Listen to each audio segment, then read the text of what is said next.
Welcome to this RSAA meeting of the new season.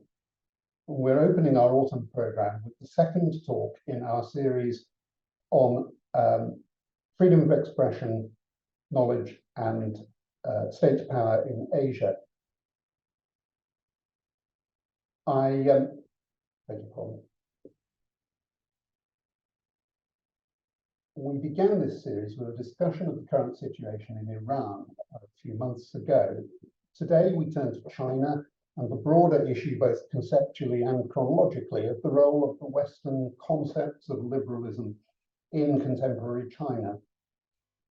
Through the 1990s and the first decade of this century, many Western commentators and politicians viewed China's remarkable embracing of market economics under Jiang Zemin and Hu Jintao's indicative of a more general direction that would open paths to closer political and strategic relationships.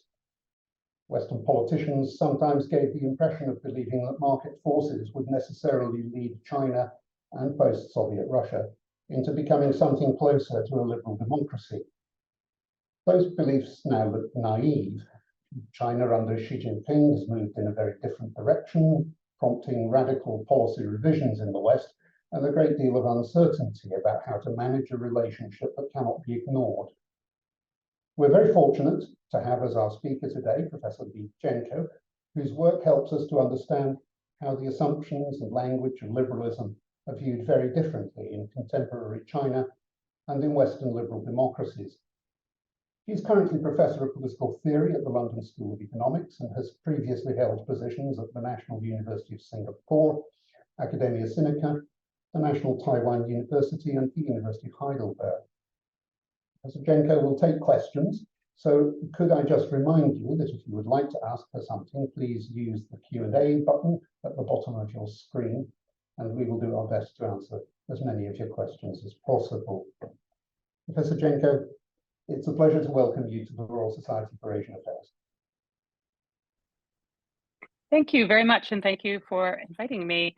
I have a PowerPoint that I will share with you now.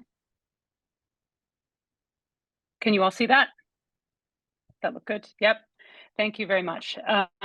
So my discussion today is going to be perhaps a bit more abstract than policy oriented. And that has a lot to do with the fact that I'm a political theorist who specializes in the political thought of early modern and modern China. I don't actually work on contemporary politics, but I think that what I'm going to tell you will have great relevance for how we think about contemporary politics in China. So I'm going to be discussing today the relevance of liberalism in China. Liberalism understood as a broad bundle of concepts broadly associated with things like individualism, autonomy, constitutional limits to state authority, and possibly also freedom of expression, which, as I understand, is a theme for this year's series of talks. The lecture overview will start with some claims that are made about liberalism, and I'm going to be starting focusing on claims that are made about China's past and how China's past is or is not conducive to liberal ideas in the present. And it turns out that, of course, these claims have changed over time. But I'm going to examine some of those claims. And then I'm going to consider, what do we miss when talking about liberalism? So one of the criticisms I have about applying ideas like liberalism to places that perhaps did not indigenously foment it doesn't necessarily have to do with anything about geographical distance or cultural otherness, but rather that it crowds out thinking on other possibilities that we might be better off focusing on. And so I'm going to be talking a bit about what we miss out on when we're talking about liberalism. I then go on to indicate something of my own solution to these problems, which primarily has to do with urging a greater openness to existing internally self-reflective bodies of thought in different times and places. And then hopefully there will be time for considering a case study, which is perhaps not one you are expecting to examine when you attend a lecture on liberalism in China, but I want to talk about a folk song collection from the 17th century. And I want to talk about why it confounds some of our ideas about what liberalism is, or even indeed what we should be looking for when we talk about this question, what is liberalism in China? So let's start by thinking about the claims that have been made historically about liberalism and its historical genealogies in China. So I am currently working on a project that examines the 16th and 17th centuries in China. This is sometimes called the early modern period. It's sometimes called the Ming, sometimes people refer to it as the Ming Dynasty, so you're probably familiar with that. One of the interesting things about this period is that it's often upheld as the site of China's Enlightenment, the turning point when China turned away from traditional thinking towards a more enlightened and liberal future. And these early 20th century claims about the Ming Dynasty were made by reformers in the 19 teens and 20s, like Hu Shi and Liang Qichao, who were explicit in identifying this time period, this early modern period in China, as definitive of a break with old learning, presaging the scientific knowledge from the West that they were hoping to import. So they were among the earliest to identify trends, historical trends in the Ming and possibly early Qing dynasties, as presaging the possibility of liberal democratic governance in China. But later, as the introduction to my talk has already indicated, many people around the time of 改革开放 and democratization movements, not just in China, but in Taiwan and in other parts of East Asia, began to think about the extent to which Chinese culture or Chinese history could promote a liberal sensibility or a liberal culture. So although China had long been associated with a so-called Confucian culture, there were increasingly claims in the 80s and 90s that China's past held greater promise for a liberal present and a liberal future. And historian Lin Struve has even identified the late Ming as modern China's liberal views. It was the late Ming period that sent scholars such as the famous sinologist Ted DeBerry, as well as Yu Yingshi, sent them scouring the late imperial period to look for precedents in China's past for liberalism, but also potentially sources of indigenous support for things like individual rights, the acceptance of commercial activity, the way in which Confucian values, for example, could work with free markets and rule of law. Among the most famous people within China to promote these ideas and this way of looking at the Chinese past was Su Jilin, a famous self-identified liberal who published a huge range of work and editorial projects on liberal precedents in the Chinese past. And to him, this meant things like constitutional limits, egalitarianism, individual rights, et cetera, and freedom of speech, of course. So these are some of the many claims that have been made about liberalism in China. And it turns out that many of them are made on the basis of sort of late Ming, a late Ming movement associated with the famous philosopher Wang Yangming, who you may have heard of. He's a globally important philosopher. He had tremendous influence, in particular, on Korea and Japan and their development of philosophy. But Wang Yangming formulated his sort of moral and political philosophy on the basis or the premise of a conviction that it's individuals using their own moral sense that would give the best and indeed sole guidance for moral and political action. So it's not the institutions of the state, it's not conventional orthodox authority figures, but rather it's individuals and their own moral sense that should guide our moral thinking. And many of people have seen in Wang Yangming's work and the work of his followers is what we might call the sprouts of Chinese liberalism, following the conventional way of referring to the sprouts of Chinese capitalism. Also found in this period, we have the sprouts of Chinese liberalism. So the kind of people that followed in the wake of Wang Yangming included Li Zhi, who is a very well-known iconoclast. His works have recently been more thoroughly translated into English. He was famous for his refusal to conform to ritual authority and orthodoxy, and for his very well-known critiques of particularly Dao Xue, or so-called Confucian ritual orthodoxy, in favor of a more individualist self-expression. His friend Jiao Hong was considered another harbinger of this new learning that fostered a kind of independent thought and autonomy that many have associated with liberalism. And then finally, in the early Qing period, Huang Zongxi, who was a thinker very famous for opposing Manchu rule in China, he's been seen prominently by Ted DeBerry and others as arguing for limits to authoritarianism and providing a kind of prototype or blueprint for liberal governance in China. So these ways of thinking have certainly been prominent. I'm not denying that Leisure was not, for example, in favor of individual self-expression, but it could be that when we talk about liberalism, we miss out on a lot of more important things, and we tend to see what is in effect an incredibly rich and internally heterogeneous intellectual ecosystem in early modern China, in rather simplistic and reductive terms. So, what do we miss when we're talking about liberalism? The first thing to observe, of course, is, and Lynn Struve, the historian, says precisely this, is that um, there are relatively liberal elements in any broad arena of discourse, which can be activated when people try to explore and interpret their historical past as a mirror of the present. So another way of saying that is, if you go looking for something in the past, you probably will find it. That doesn't necessarily mean that this kind of search is illegitimate. Of course, arguably, social scientists and scholars of the humanities, in some sense, are always looking at the past through the lens of the present. But one of the interesting things in the Chinese case is that what the past means and what it implies has changed as the present changes. So, as I mentioned before, in the 1920s, we found intellectuals in China preoccupied with the search for a progressive enlightenment. And of course, they turned to the Ming period as a potential source of this.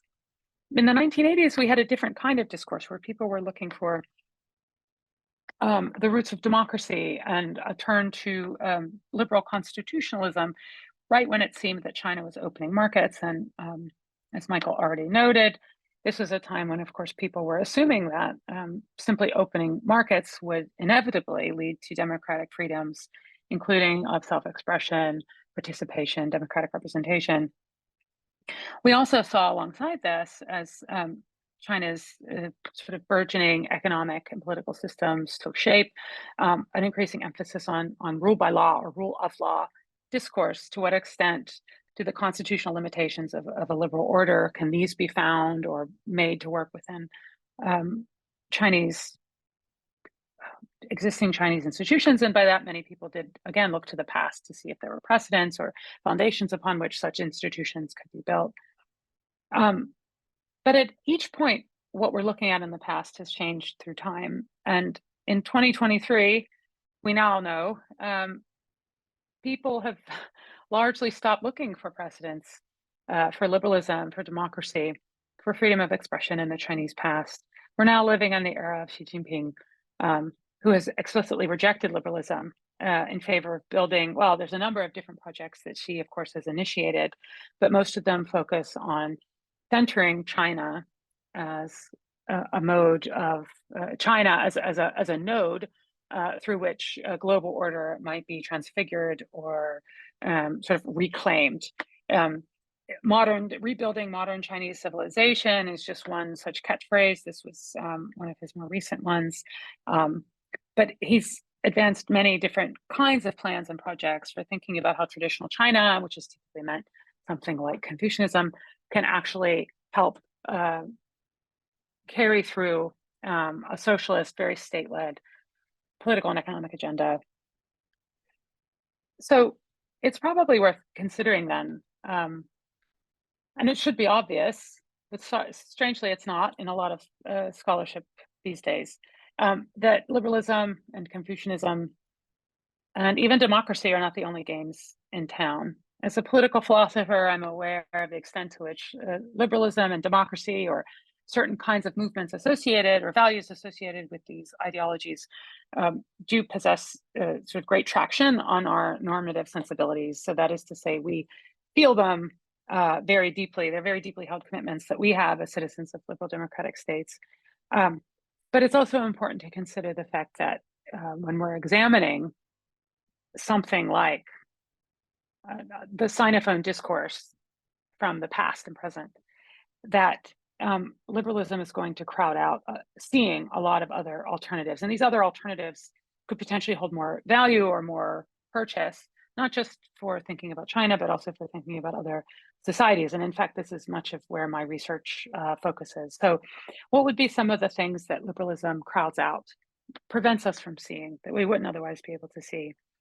Although it's often the case that people who look for liberalism in China do so out of a concern that too much of an emphasis on Chinese thought or Chinese traditional thinking or Confucianism, whatever you want to call it, would sort of leave us vulnerable to authoritarian control. It turns out that actually taking Confucian or Chinese, whatever you want to call it, traditional, pre-modern, non-modern Chinese thought seriously doesn't necessarily imply that we lack critical purchase. It just provides different kinds of critical perspectives.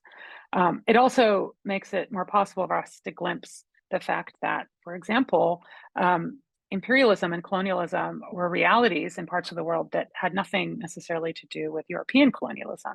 There were forms of non-Western imperialisms in the Qing, for example, or Japanese empires, that a focus on liberalism would leave us unable to thoroughly interrogate or to consider the grounds by which these imperialisms operated or were extended.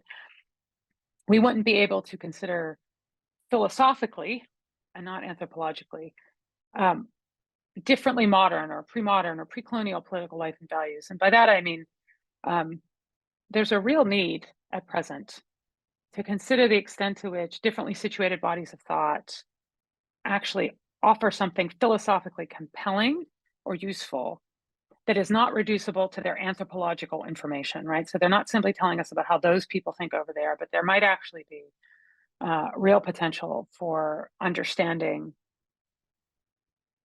political life or our experiences with economic organization, et cetera, from these differently situated perspectives. We wouldn't be able to explain ideas of power or how it operated without reference to a Westphalian state, for example, because we would be enforcing, if we were to solely focus on liberalism, it would lock us into thinking a bit too specifically about the kinds of institutions that have to exist and the kinds of world orders that have to exist, when in fact, I think we need to start looking at different ideas of power, especially as China is continually reclaiming them. The Chinese state and the PRC is continually reclaiming them. And finally, we also have to consider that there are legacies, there are continuities, there are genealogies of intellectual life in societies, particularly societies that have not been anglicized or that have not been colonized or whose scholarly traditions have not been disrupted by colonial or imperial contact. And that includes China, right? So there's still a flourishing scholarly discourse in Chinese about not just the Chinese past, but also about its philosophies, and the kinds of claims that its traditional modes of thought might make on the present. And we need to attend to these very, very carefully. So if liberalism locks us out from seeing certain things rather than others, what are some solutions? Now, there have been, of course, many different kinds of solutions posed to parallel debates elsewhere in the world. So what I'm going to discuss here doesn't necessarily just concentrate on China. I think it applies to many other places and times. So one solution, for example, is to decolonize liberal thought, to decolonize political thinking in general. That is to say, recognize the extent to which it's been implicated in European projects of colonialism, and how we might change knowledge formation for the better and towards radical democracy, towards liberal constitutional theory, limitations of the authoritarian state. That's one solution. Another solution, which is increasingly under discussion in contemporary China, is to sort of focus on ancient classics as holding repositories of insight for modern life. Some of this is actually informed by Straussianism, by the work of Leo Strauss, but some of it is also informed by the political money that's being dumped into Confucius Institutes, for example, or by the Chinese state into the examination of the Confucian past. And that's related to the third solution that I present here on the slide, which is that some have tried to elaborate a Confucian political theory with some mixed results. So these are all solutions that are out there. These are not my solutions. These are some typical solutions. I actually think that these solutions, I mean, although they have their place, I think that there's some serious drawbacks that require a bit more thought before we sort of take them on board as our exclusive mode of resolving this question. So in terms of decolonization, in relation to China, which was never fully colonized by European powers, I think that there's real limitations here in terms of reinforcing the idea that only the West has a consistent kind of narrative or a consistent imaginary of political progress that would give shape to modernity. And I think that in this sense, decolonizing liberal thought falls prey to the same criticism we could make of liberal thought, which is that we have an idea, we think this is how the world should go, and therefore we're going to go looking around and making sure that everybody kind of conforms to that way of thinking. And obviously that would suffer the same problems liberalism did. On top of this, decolonizing and even this kind of Confucian political theory, these movements for Confucian political theory tend to figure the non-West or the everything outside of like Euro-American liberal democracy as something marginal to our political concerns. And the studies then remain focused on how you include these marginalized experiences or marginalized bodies of thought, to the extent that many Confucian theories, for example, tend to either collapse into liberal claims. So somebody like Steve Engel, for example, has proposed a progressive Confucian political philosophy that looks very much like liberalism. It respects rule of law, it respects individual rights, it resists hierarchies of certain kinds. So that might not be so satisfying either.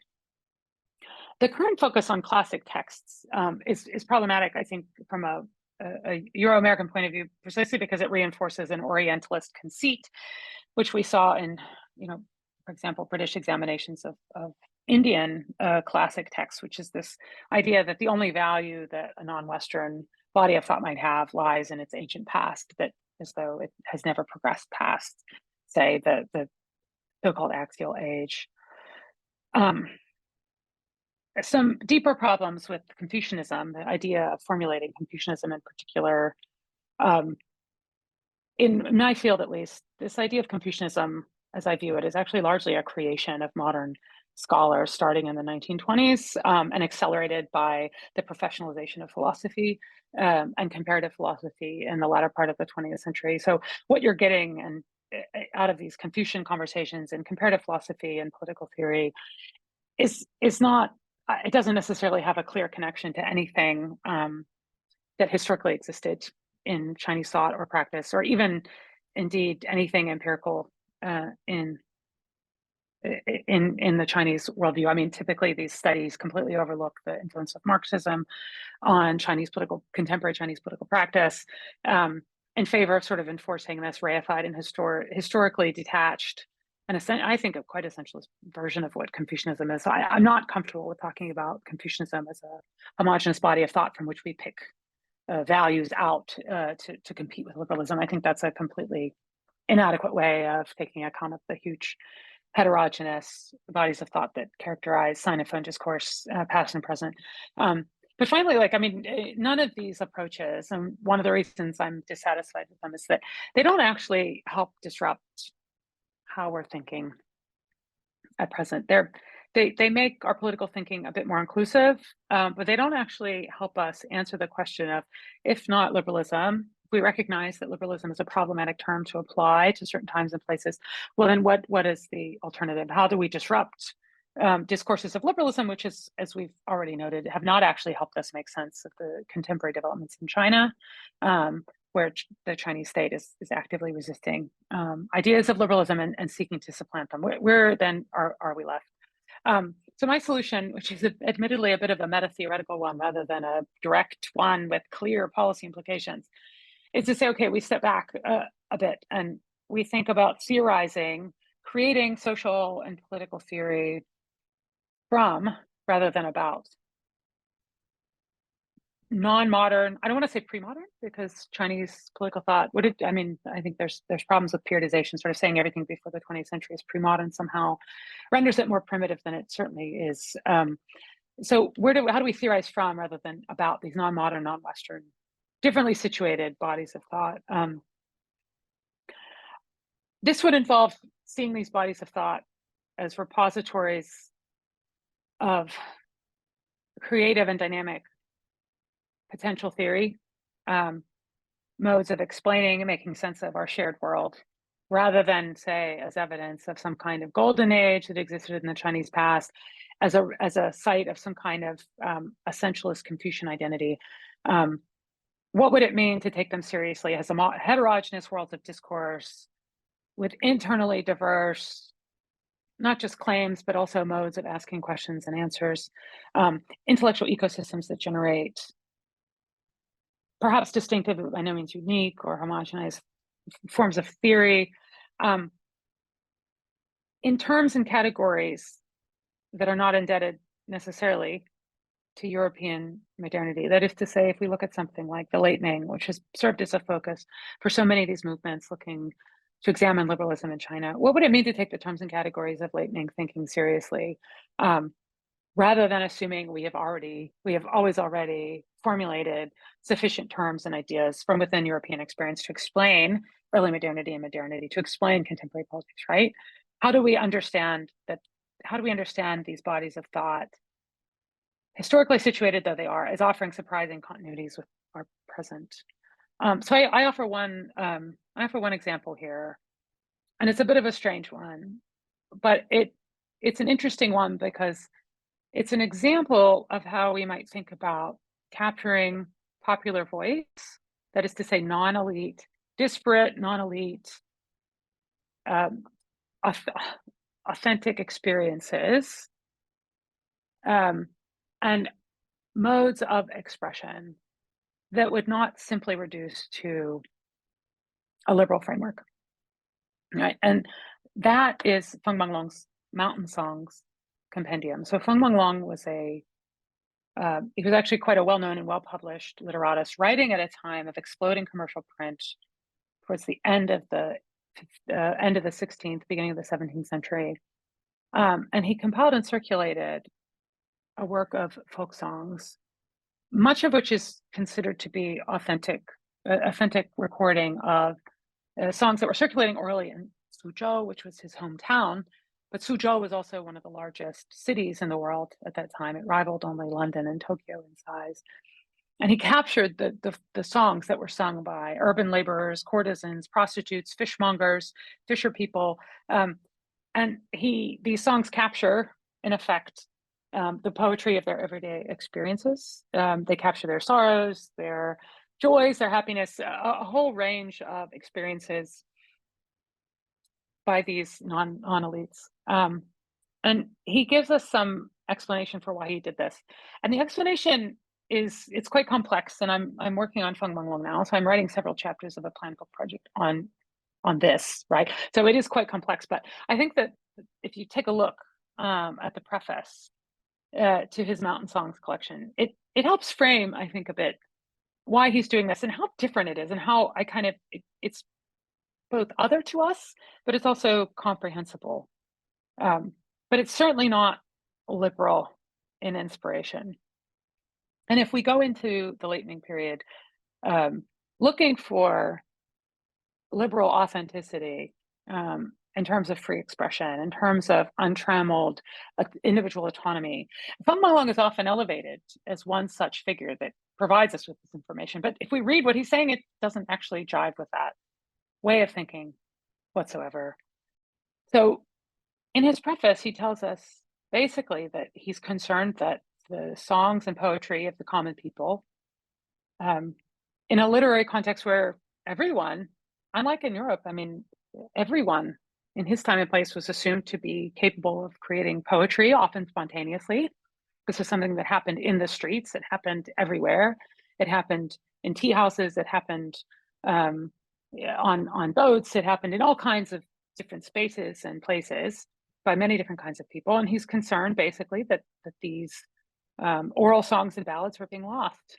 The songs of the common people and their temperament were no longer taken note of in poetic circles. And as a result, these folk songs, or as he calls them, mountain songs, were not discussed by elites, by the literati elites. And so they lacked any kind of access to what these people were saying and doing. And he says there is hope, however, because you remember in ancient times, Confucius, good old Confucius, who lived in the 4th century BCE, 5th century BCE or earlier, that Confucius was actually someone who was very concerned about the same issue. And he himself succeeded in gathering together these folk songs that would otherwise be lost and presenting them in a textual record for posterity that enabled us in the present to take account of the emotion of these songs and the experiences of these non-elites, right? And it's important for us to do this because we need to understand what it means to produce literature, to produce poetry that is authentic, right? Now, this is really, I can understand if you're not familiar with, late Ming literary or political theory, that it would be very hard to see how Feng Menglong connects to this question of liberalism in China. But one of the things I want to say is the preoccupation of someone like Feng Menglong was not liberal in inspiration. It took a very different shape, and we need to be able to understand what shape it took, both in order to understand why his move to collect these folk songs in a textual record was so radical, but also because we need to understand why that textual collection was seen as a more meaningful political intervention, as something that established greater influence of non-elites, of common people in political discourse, than something like, say, voting or individual rights that we would associate with liberalism, right? And that's because to Feng Menglong and the people of his time and place, he was basically saying that ordinary people, non-elites and uneducated people, can actually produce one, which is often roughly translated as literature. They can produce poetry and literature, whose production at that time and place in China was understood to entail moral effects. That is to say, it signaled one's own capacity for moral action and self-cultivation. It wasn't just the moral message that the poetry was conveying. And dating back to the I Ching, in early Chinese culture, the function of this literature is to convey the Dao. The Dao is the moral order, right? So if you acknowledge that the aesthetic poetry, the textual record of these folk songs is true one, you're effectively saying that non-elites, common people, can actually include their own experiences of reality as legitimate sites of moral reflection and action, right? So it's actually quite radical. And this might be seen, for example, as a key way of understanding how and by what means in contemporary China, something like what Tim Cheek, who's a very prominent commentator on contemporary Chinese trends, has called ideological governance. This idea that the state in China to this day, particularly under Xi Jinping, has consistently influenced and consistently enforced a kind of he calls them certified transformational bureaucrats, and that these are the sole repositories of a single body of thought, in this case, Xi Jinping thought or Mao Zedong's xiang, right? But thinking about Feng Menglong in relation to contemporary ideological governance helps us understand how we break apart precisely this positioning that Xi Jinping is taking, right? Feng Menglong is drawing our attention to the extent to which the superior insights of certified transformational bureaucrats could be rejected, and the single body of thought that they promote could be broken apart and fractured. It can be challenged on its own terms, right? Because literature matters, cultural production matters. And Feng Menglong helps us explain why. And in doing so, in reading these songs and in circulating them textually, these marginalized voices are fonts of literary and moral capacity, right? So where would this take us? Where would this approach, which I very quickly sketched here, where would this take us? So my approach, which is calling for theorizing from differently situated, in this case, Chinese, Sinophone, bodies of thought, rather than say just formulating theory about them, about what China should be doing, but actually using Chinese discourse, historical and present day, to think about the problems of politics. What are some of the problems with this approach that I'm taking? I suppose the biggest problem is that when we treat non-Western thought or Chinese thought, differently situated thought, whatever you want to call it, I mean, there's some problems with each of these terms, of course, but when we think about these bodies of thought as a source of theory, it turns out that they're not conveniently homogeneous. We're not getting a homogeneous set of confucian values. We're not getting a homogeneous set of ideas or principles or commitments that we can then pick and choose from, but rather we're getting an internally diverse intellectual ecosystem that's historically always been permeable to lots of different influences. It's dynamic, it's transformational, it's internally contested. I mean, there's nothing about it that provides us with a repository of values. It gives us a way of thinking about it, answering questions. It determines what's relevant and interesting, but it doesn't actually provide us with easy answers. It forces us to transform, perhaps, not just the answers to questions we're raising, but actually the questions themselves, right? So we may not want to ask a question anymore about how far can liberalism go in China, or what are the prospects for freedom of expression in China? We might actually want to interrogate that question using Sinophone resources, right? And this means, of course, that we don't always have ready responses to contemporary dilemmas. So there's lots of urgent political issues in China, in the Asian region. You all are probably more familiar with them and with some of them than I am. They're urgent, they're important. They need very immediate responses. And this method actually doesn't provide those immediate responses. I think it's a necessary approach, but it's not an urgent one. That is to say, it doesn't simply formulate answers to urgent questions that can be immediately put into policy. That being said, I think there is a benefit to this approach. The benefit is that, I mean, this is obviously, I think there's a benefit because this is the approach I'm pursuing, but the benefit is that we can then engage in very long-term conversation about the sources of, oops, sorry, I didn't mean to do that. You would think after 3 years, there we go, 3 years of using Zoom, that I'd know how to use it by now, so apologies. So what would be the benefits of this approach? We engage in long-term conversation about the grounds of our knowledge and values, opening them permanently to challenge. So this is not a quick fix. It's a very long-term kind of approach, and its outcome cannot be legislated in advance. We don't know where it's going to take us, which is, I think, part of the appeal. But some might see it as a kind of danger, right? Another benefit is that we recognize these, I say differently situated bodies of thought. That could be Sinophone discourse of a particular time and place.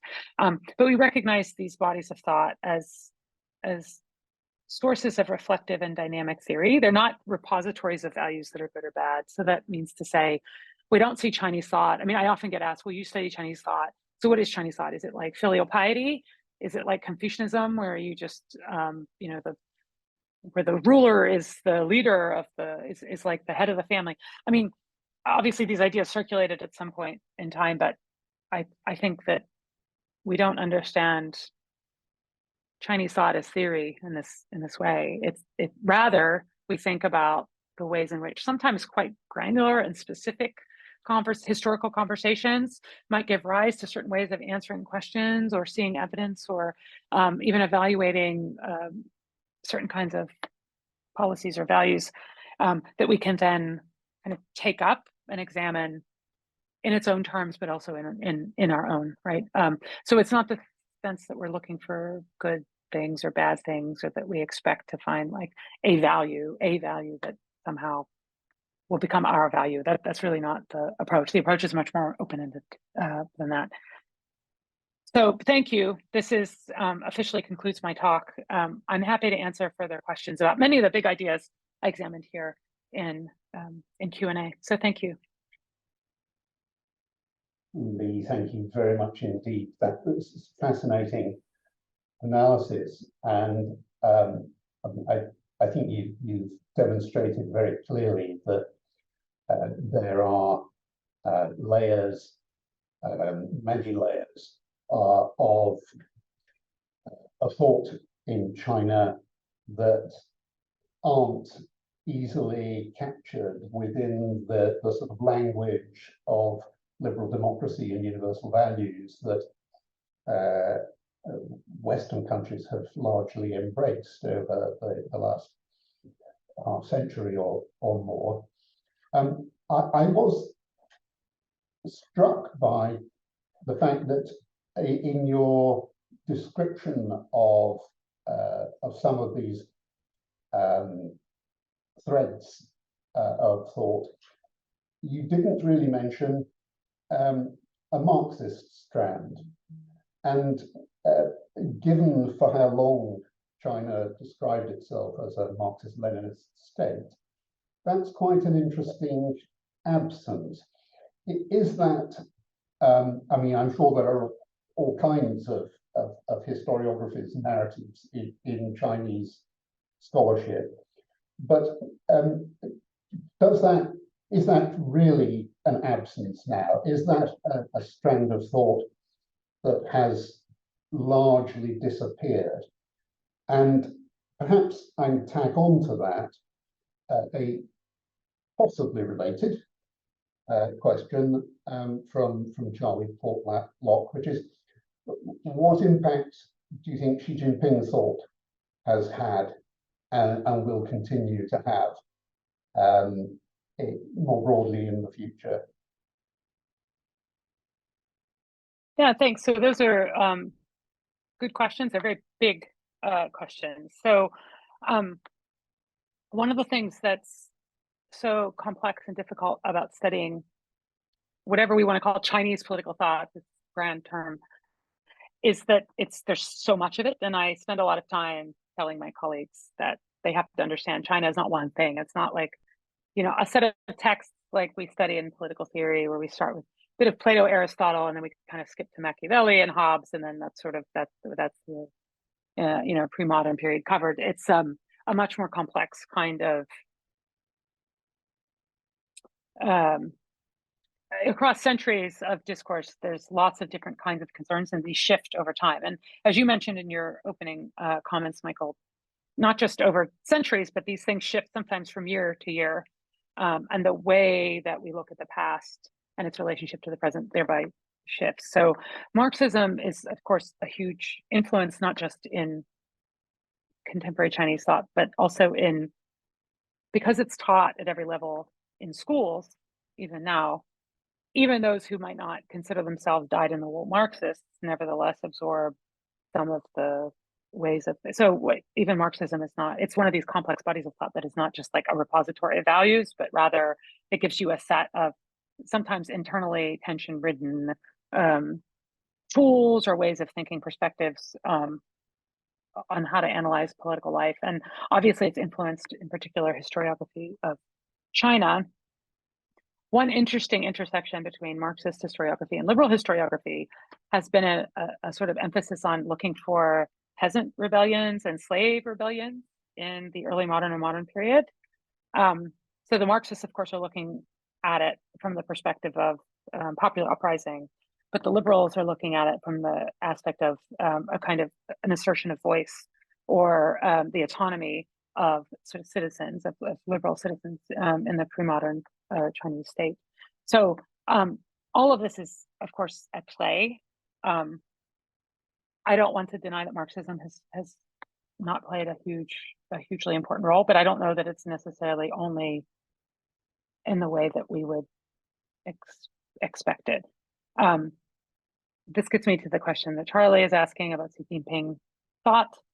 I think much of what is understood as Marxism in China is of course filtered through a kind of interpretation, a commentarial tradition, if you will, on Marxism, and Xi Jinping thought is currently the reigning commentarial tradition that sort of focuses and analyzes Marxist thought.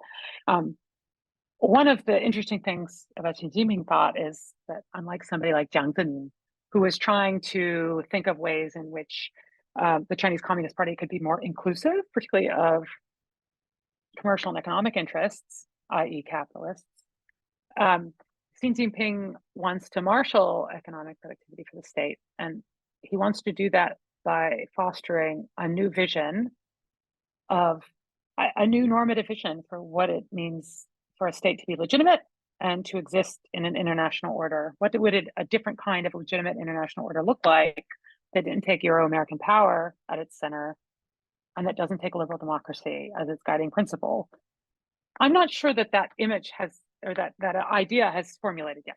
I think it's something he's gesturing towards, but I don't think he really knows what it's going to look like. He's drawing a lot of resources from the Chinese past to formulate it.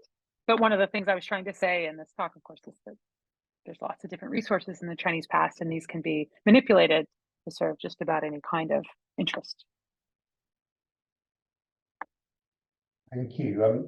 It sort of takes me to another thought. But before I go there, let me just say to the audience, please, if you have questions, do enter them in the Q&A channel, and we'll address them.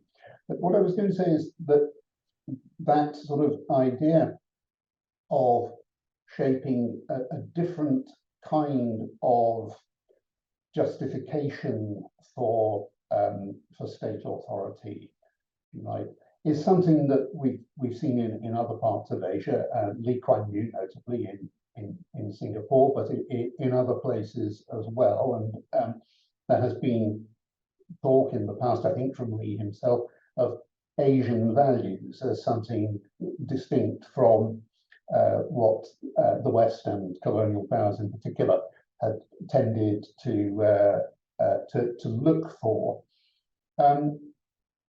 Your work, of course, is entirely to do with China, but you've worked in other parts of Asia. Do you have the sense that that sort of rejection or at least discomfort with Western liberalism is a widespread thing, and to the extent that it is, to what extent are alternative Chinese perspectives attractive elsewhere in Asia? So I think that liberalism is definitely too confining and limiting. And my time in Singapore sort of is informing my view on this. So this idea that I think many people, not just Lee Kuan Yew, I'm talking about like people in general, not necessarily like state-led ideologies, but in general, there's a huge interest to formulate a defensible political theory that both explains and justifies how many people see themselves as living their life. And the way that many people understand themselves as living their life is not necessarily that of the liberal autonomous self. I mean, that's true, I think, everywhere. It's not just true of Southeast Asia, but maybe the tensions with that between, you know, one's everyday life and that kind of liberal ideal are most trenchant.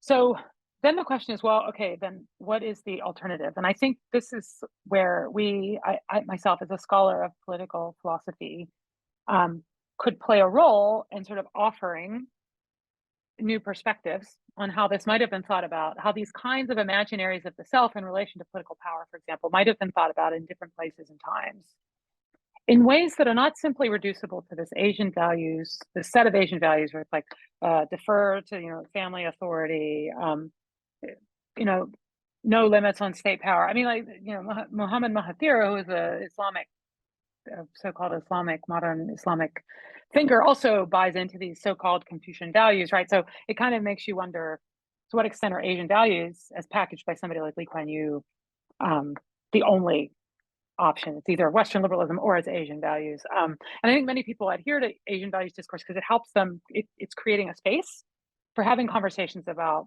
alternatives to liberalism, even if the content of that space at present is probably not satisfying to many people who are not already, you know, ensconced in power at the head of an authoritarian state, right? I mean, like, there's been many comments about Asian values since the 90s about how it entrenches, you know, authoritarian rule, all of this stuff.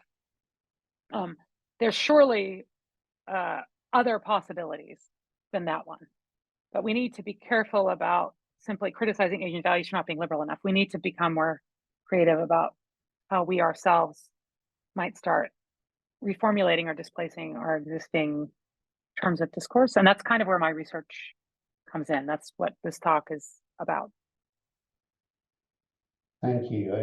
This is a very interesting answer, and it takes me to somewhere else that I think is related to it. So much of the dominance in recent decades of the kinds of concepts we're talking about here, liberal democracy, universal values, and so on, have had their strongest promotion through things like the United Nations Charter, the Universal Declaration of Human Rights, and so on, and the very human rights-based language in which Western countries discuss a lot of these concepts. Those, partly because these things are embedded into what are now global institutions, they're obviously not going to disappear. But do you find policymakers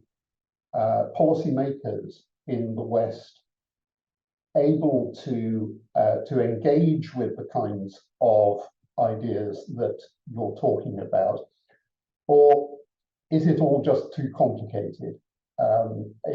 It's obviously very handy that we have the UN Charter and lots of these other hallowed texts, which one way or another have been signed up to by a lot of governments, many of whom plainly do not actually share the values that they have subscribed to. But is there, in your experience, any real discussion among policymakers going on now about where these kinds of anomalies, these sort of failures of sort of universal language will take us? Is there an opening there for new kinds of understanding? I mean, I do not work with policymakers, so I can't speak to specific people, but I can say something general about the way in which discourse, public discourse about China has gone, or about people, about non-Western or non-liberal democratic values have gone in the public discourse. And that is to sort of observe that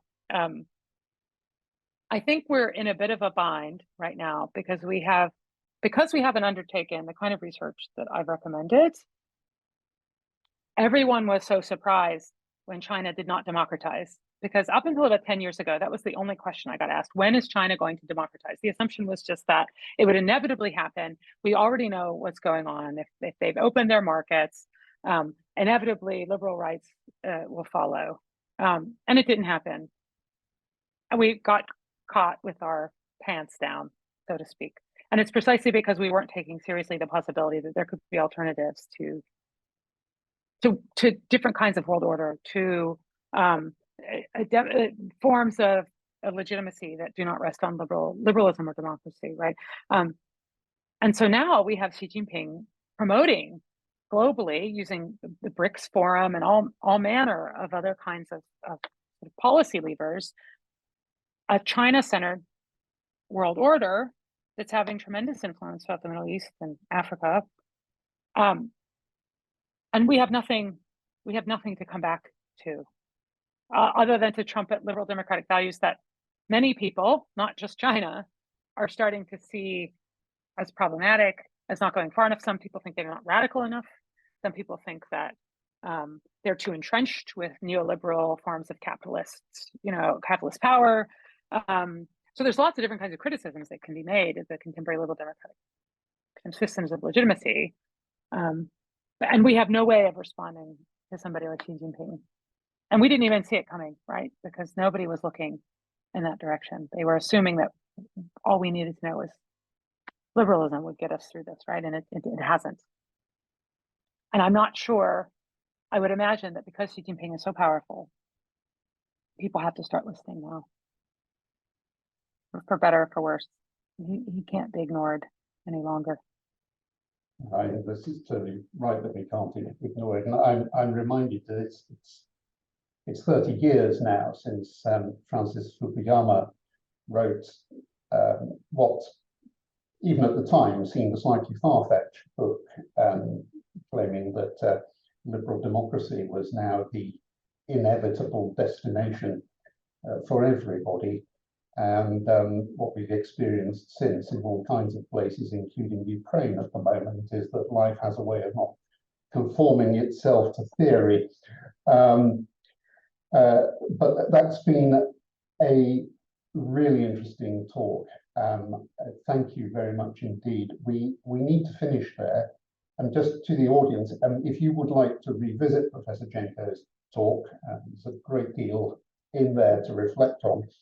A recording will be available on the RSAA website and our YouTube channel in the next few days. For members of the Society, our next event is tomorrow, when Joseph Sassoon will be talking to Sophie Ibbotson about his recent book, The Sassoons, Great Global Merchants and the Making of an Empire. And that will be at 5 o'clock tomorrow afternoon. If you would like to join the conversation, please register through the website. And on the 18th of October, the Hugh Lynch Memorial Lecture will be given by Dr. Adi Khalid of Carleton College, Minnesota. when he will be talking about the trajectories of Islam in modern Central Asia. I hope you will join us for that too. But for now, it just remains for me to thank very warmly Professor Jenco for sparing the time to talk to us today and for giving us such a stimulating set of insights, and to thank all of you in our audience for joining us today. So until the next time, goodbye.